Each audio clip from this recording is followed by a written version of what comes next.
what essentially Butoh is, what is its history, where does it originate from, what does it try and do as a dance or a theater form. Tell us more about it. Okay, so Japanese Butoh came from Japan originally.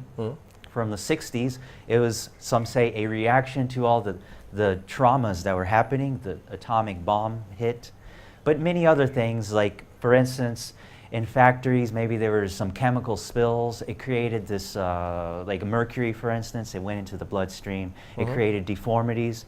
So there was this artist who wanted to resonate with the marginalized and maybe things of the shadows, society's shadows, personal shadows, and bring this into the spotlight, shadows. So this is the emphasis of Butoh, which differentiates this from other art forms. So maybe you have modern dance, contemporary ballet, and they're focused on what's pretty in the flowers. But this Butoh is actually, yes, it can have this, but it's like, well, what's hidden? What's behind? What's behind? And let's also perform this. This is the specialty of Butoh, actually. So is it a dark form of art? Yes, it's associated with a dark form, but the most important thing to get from this darkness is that what is dark? Soil is dark, and from rich soil you can get some nice beautiful flowers. This is the main concept of Butoh. Butoh is about creation, it's about imagination.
You know, I think that's the most intriguing dance and art form that I've seen in my entire life.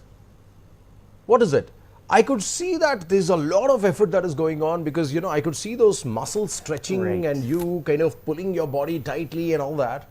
But I kind of was left a little confused in terms of what is it all about and what is it that you're trying to express. So if you could actually shed more light on that. Yes. So the confusion is a good thing This is what we want. Okay. It's called obscuring the body. This is the very first premise, basically, of Butoh, is that we hide our secret. So there are many things going on, and they're very authentic. So the most important thing for audience or anybody watching is that you felt something. It doesn't matter.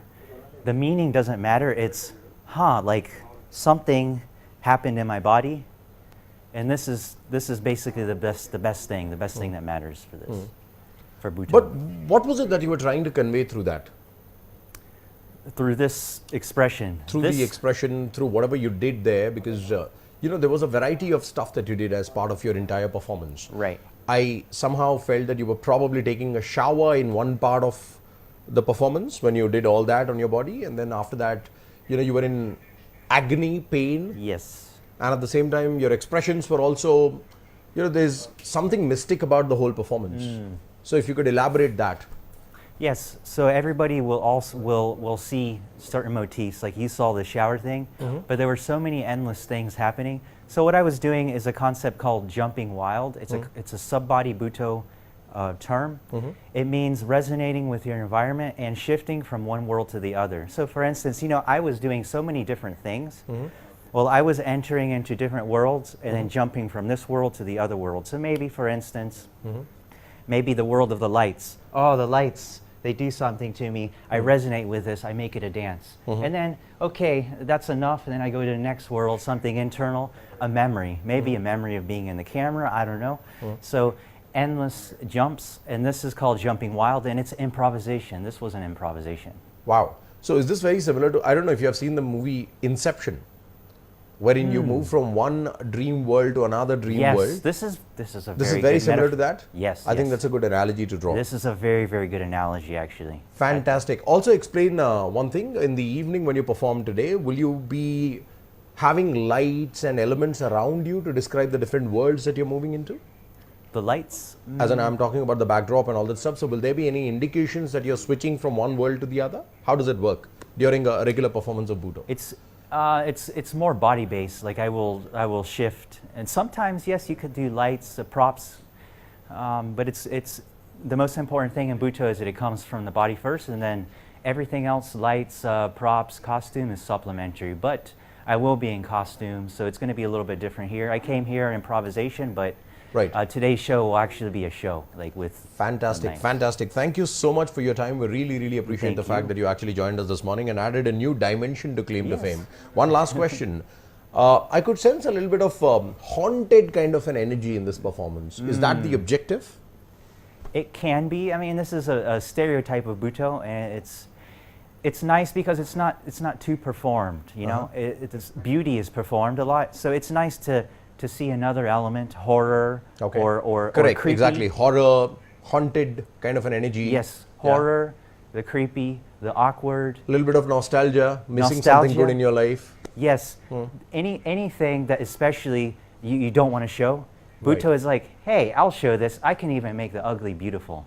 Like this is the art of this Japanese dance. Fantastic. What is intriguing about this whole performance is that to each his own.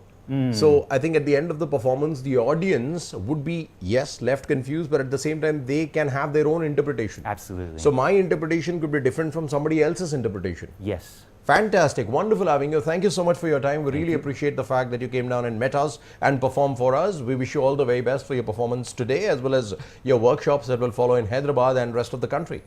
Thank you. Thank you so much. Wonderful. Well, that's all we had from Claim to Fame this morning.